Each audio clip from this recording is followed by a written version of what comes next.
你可能会在深夜突然问自己，我是不是太敏感了？为什么别人可以若无其事，我却为一句话难过好久？为什么一点小事就能让我烦躁一整天？你也试过告诉自己要坚强，要冷静，不要这么情绪化，然后在你做不到的时候，对自己更失望了。今天我想先跟你说一句，你从来没听过但非常真实的话，这不是你的错。你的情绪来得快，感受得深，走得慢，不是因为你软弱，不是因为你不够成熟，只是因为你的大脑里有一个叫做杏仁核的警报系统，它比别人更尽责一点，把本来不需要拉警报的事情也当成了威胁，而你只是在一个随时会响警报的环境里努力活着。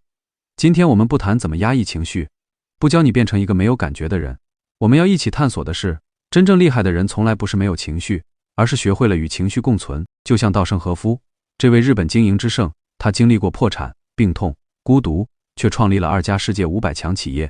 他从来不说戒掉情绪，他说的是驯服内心的野马。接下来的7个心理练习不会让你变成冷血动物，但会让你在情绪的浪潮中找到一块属于自己的，不会沉下去的浮木。在正式开始之前，我想邀请你帮一个忙。如果你曾经因为自己的情绪波动而自责，觉得自己不够好，请帮我点个赞，并且订阅这个频道。你的一个赞会让我知道这样温柔的探索是你需要的。我们开始。先从底层逻辑说起。你听过一个故事吗？在非洲草原上，有一种吸血蝙蝠，它们会附在野马的腿上吸血，不管野马怎么狂奔，怎么甩动身体，都无法摆脱这些小小的蝙蝠，结果很多野马就这样死了。但动物学家解剖后发现，那些蝙蝠吸走的血量根本不足以杀死一匹马。野马真正的死因是它们自身的暴怒和狂躁，它们因为愤怒而拼命奔跑，直到精疲力竭。这个故事常被用来警告我们，不要生气，生气会害死你。但我觉得这样的解读对你太残忍了，因为生气从来就不是一种选择，它更像是心跳反射，事情发生了，情绪就出现了，这不是任何人的错。真正值得我们好奇的是，那只野马在蝙蝠离开之后，为什么还继续奔跑了好几个小时？是什么让那个警报在灾祸已经灭了之后，还一直响？神经科学有一个很有趣的发现，一个情绪的生理反应从触发到消退，大约只需要90秒。90秒内，你的心跳会加速，荷尔蒙会飙升，那是你无法控制的。但90秒之后，如果你仍然感到愤怒、悲伤或焦虑，那不是情绪的错，而是你的注意力还在反复点燃那根火柴。你反复回想那句话，那个画面，那个不公平的待遇，每想一次，你的大脑就重新分泌一次压力荷尔蒙。所以你生了一整天的气，不是因为那件事持续了一整天，而是因为你选择用你的注意力喂养了那个情绪一整天。这不是指责，这是解放，因为它意味着你无法控制情绪的出现，但你可以控制情绪的停留。你不需要为会生气道歉，你只需要知道，生气之后你还有一个选择。第一个练习就是从野马变成观察者，场景是你正在气头上，心跳加速，想骂人或者想逃跑。认知偏差是，你以为你只能被情绪控制，要么爆发，要么忍。修正动作是，下次当你察觉到自己开始狂奔的时候，试着在心里问自己一句话，我现在的反应是在解决问题，还是在狂奔？只要你能问出这句话，你就已经从那匹马的身体里跳了出来。第二个练习，我们来谈一个你听过但可能被误解的概念，钝感力。很多人以为钝感力就是迟钝、不在乎、脸皮厚，但日本作家渡边淳一提出这个词的时候，真正的意思是，对某些事情不要那么敏感，不是因为你麻木，而是因为你清楚什么值得你投入注意力。钝感力其实是一种选择性的过滤能力，就像你的手机可以设定勿扰模式，你的大脑也应该有一个情绪勿扰模式。这里有一个真实故事，美国心理学家马歇尔·卢森堡创立了非暴力沟通。有一次，他受邀到一个冲突非常激烈的地区进行调解，当地人对他充满敌意，有人直接朝他吐口水，在场的保镖都紧张起来，但卢森堡只是轻轻擦掉脸上的口水，然后问那个人，你刚才的行为是想告诉我什么？你是不是觉得很愤怒？是不是觉得我不属于这里？那个人愣住了，然后开始哭着说出自己的痛苦。卢森堡没有压抑自己的情绪，他也会感到害怕和受伤，但他选择了一条不同的路。他没有让自己的注意力被我被侮辱了这个念头占据，他把注意力转向了这个人需要什么。结果，一场可能的暴力冲突变成了一次深刻的对话。卢森堡不是没有情绪，他是把他的钝感力用在了对侮辱不敏感，而把他的敏感用在了对需求敏感。这才是钝感力的核心，不是全面迟钝，而是重新分配你的注意力。所以第二个练习是，当你听到一句让你不舒服的话，试着问自己，这句话里除了情绪，还有没有信息？如果没有，你就可以把它放在勿扰的资料夹里；如果有，你就只拿走那个信息，剩下的还给对方。第3个练习，跟一个很常见的场景有关。你有没有在气头上做过决定？分手、辞职、大骂客户、封锁朋友，当下觉得超级爽，隔天醒来后悔到想撞墙。为什么会这样？因为愤怒的时候，你的大脑前额叶，那个负责理性思考和长期规划的区域，几乎是被关闭的。你的杏仁核接管了一切，它只认2种指令，战斗或逃跑。而你以为你在战斗，其实你只是被情绪绑架了。有一种方法可以立刻打破这个状态，而且超级简单，你只需要做一个动作，点头。对，就是点头。不管你多生气，试着轻轻点一下头，你会发现那股冲上脑门的火瞬间降了一点。为什么？因为点头这个动作会向你的大脑传递一个讯号，我正在接受当下。当你点头的时候，你很难同时保持强烈的抵抗和攻击状态，这是一个身体影响心理的捷径。所以下次当你觉得自己快要爆炸的时候，试试看，不要说话，不要做决定，先点3下头，然后在心里轻轻说，我现在不开战，也不逃跑，我就在这里等一下。这不是懦弱，这是你对自己说，我的决定不值得被一时的情绪毁掉。第4个练习，我们来聊聊一个你可能很熟悉的情境，被别人误解。你有没有过这种经验？明明你不是那个意思，但对方就是把你说得很难听，你很委屈，拼命解释，结果越解释越黑，最后你气到整晚睡不着。心理学有一个概念叫做透明度错觉，就是我们总以为自己的意图和想法，别人应该看得一清二楚，但真相是，每个人都是用他自己的滤镜在看世界。你解释100遍，他听到的还是他想听的。有一个历史人物对这件事看得很透，他就是古罗马的皇帝，斯多葛学派的哲学家马可·奥里略。他在《沉思录》中写道，如果有人对你做了错事，你首先要问自己，我怎么确定这是一件错事？他不是叫你忍气吞声，而是叫你收回那个必须让对方理解我的执念。因为当你不再需要别人的认可来确认自己的价值时，他们说什么就伤不到你了。所以第4个练习是去区分事实与诠释。别人说了一句话，那是事实，你觉得他在骂你，那是你的诠释，而你觉得他应该道歉，那是你的期待。这3件事，只有第1件是你可以确认的，后面2件都是你的内心戏，而你可以选择不言。第5个练习，跟一个常见的误解有关。很多人觉得情绪稳定的人都不会生气，其实正好相反，真正情绪稳定的人不是不生气，而是他们知道怎么生气，他们懂得表达愤怒，而不是愤怒的表达。这2者有什么差别？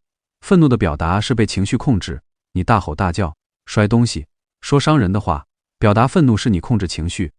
你平静地说，你这样做，我感到很不舒服，我希望你可以。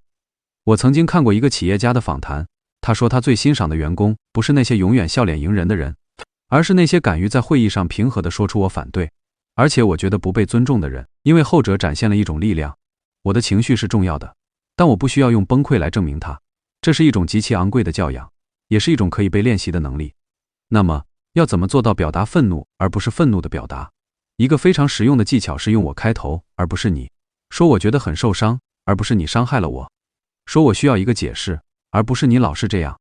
前者是在邀请对话，后者是在宣战。前者是表达愤怒，后者是愤怒的表达。第6个练习，我们来谈一个很少人敢碰的真相。你有没有发现，有时候你的情绪不是因为当下这件事，而是因为你心里有一个剧本，那个剧本叫做事情应该怎样。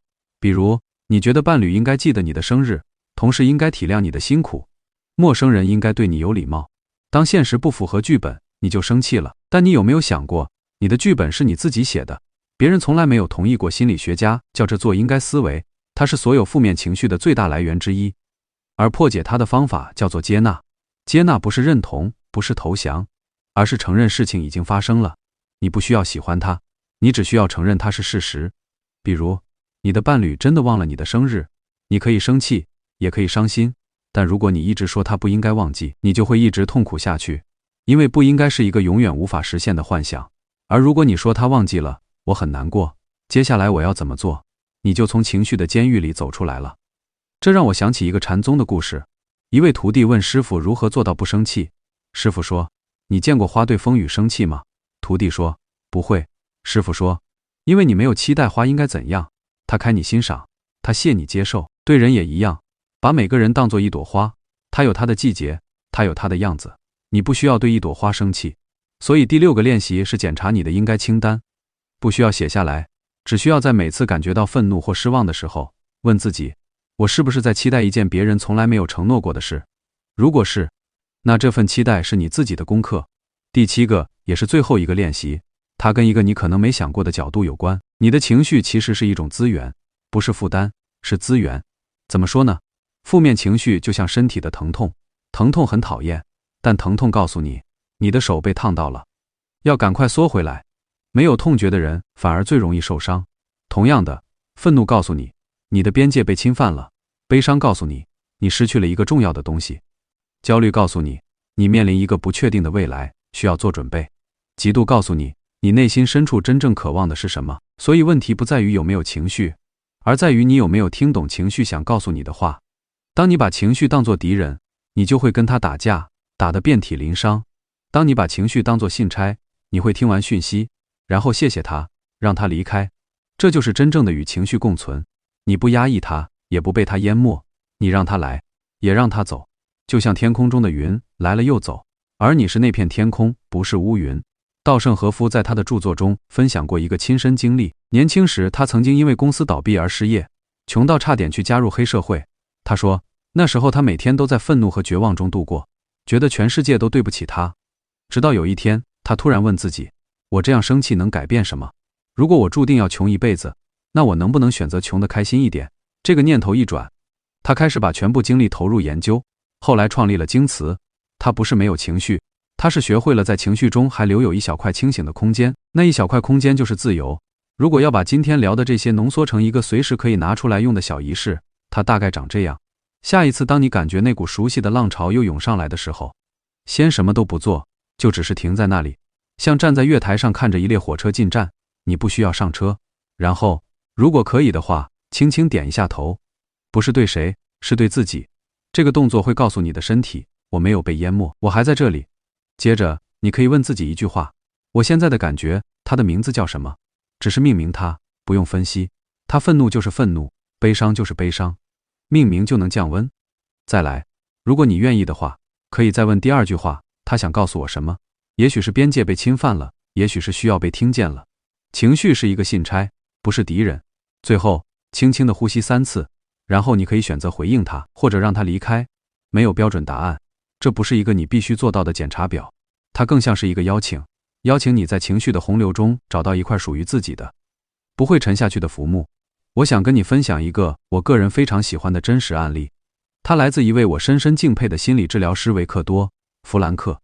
他是犹太人，在2战期间被关进纳粹集中营，在那个随时可能被送进毒气室的地方，他失去了一切，家人、财产、尊严、健康。但他发现一个令他终身难忘的道理，在刺激与反应之间有一个空间，在那个空间里藏着我们的自由和力量。无论纳粹对他做什么，他仍然可以选择自己的回应。他没有选择不痛苦，而是选择在痛苦中仍然保有意义。他后来写了一本书《活出意义来》，成为存在主义心理学的经典。你看，连在集中营里人都可以选择回应的方式。你今天被同事说了一句不好听的话，你真的没有选择吗？你不一定选择不生气，但你可以选择生气之后怎么对待自己。最后，今天结束之前，我想邀请你做一件很小的事，不用行动，不用改变，只需要在留言区写下一句话，开头是我注意到我有一个情绪叫做，比如，我注意到我有一个情绪叫做害怕自己不够好，或者更简单的，我注意到我有一个情绪，我还不知道它的名字，只是注意到它，就像在黑暗的房间里点亮一根火柴。你不用消灭黑暗，你只是看见它。我会在这里安静地读你的留言。如果你觉得这7个练习对你有帮助，请帮我按赞、订阅，并且分享给你身边那个总是容易生气、容易内耗的朋友。我们不是在叫任何人变得完美，我们只是在练习在情绪来的时候不逃走，也不被淹没，练习成为那片天空，而不是乌云。我是深感实验室，我们下次继续探索。